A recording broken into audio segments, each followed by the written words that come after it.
Although George's death was not shown on film, Young Sheldon Season 1 provided a glimpse into the events leading up to the tragic event. Sheldon had a heart attack and was taken to the hospital in Young Sheldon Season 1, Episode 3, where he was shown clearly struggling the entire time. For young Sheldon, confronting his passing on screen after all these years would have been just too painful. Although George's passing occurred off-screen, young Sheldon's first season provided insight into how his heart attack and subsequent events transpired at Medford High School. The greatest disaster in the Cooper family eventually occurred after 7 years. George's death was one of the two major storylines that were anticipated for the character prior to the prequel, as was long established in The Big Bang Theory. Young Sheldon contributed to the show's attempt to salvage the character's reputation by retelling the story of George's cheating scandal. Sadly, even if the prequel did everything in its power to postpone his death, it was still inevitable. Things for the Coopers seemed to be improving in Young Sheldon Season 7, Episode 12. A New Home and a Traditional Texas Torture. George's life in particular is about to take a significant turn when he received a coaching offer from Rice College.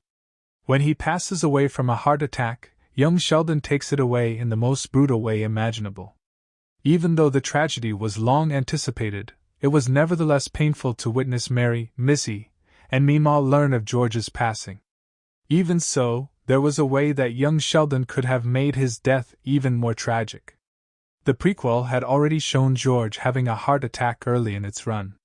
Sheldon's father was sent to the emergency department in Young Sheldon Season 1, Episode 3. Poker, Faith and Eggs, due to chest problems and difficulties breathing.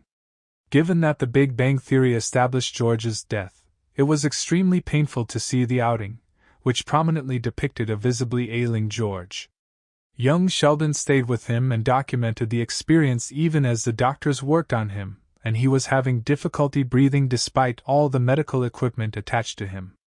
Given that the devastating news doesn't provide any further information about what actually transpired that led to George's demise, this helps viewers understand how his death occurred years later in Young Sheldon Season 7. Although he did experience another mini-heart attack in the Young Sheldon Season 4 finale while flirting with Brenda Sparks, the medical emergency was not adequately explored in the Big Bang Theory prequel because the main focus was on the developing relationship between George and the Coopers' next-door neighbor. But in the end, the tease produced nothing. Young Sheldon Season 1 episode got away with focusing primarily on George and his heart attack because, at the end, it was established that he would survive. The Big Bang Theory used an early narrative approach to engage viewers even if they already knew how the character will end.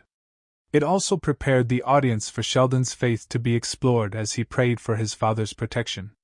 Young Sheldon was unable to dedicate the same amount of screen time to George's real death 7 years later, as the notion of losing him was already too painful, especially with the established tragedy scheduled to occur.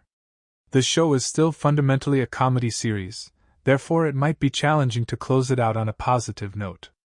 The first half of the Young Sheldon finale will still deal with George's funeral, but the last 30 minutes will be devoted to completing Sheldon's story.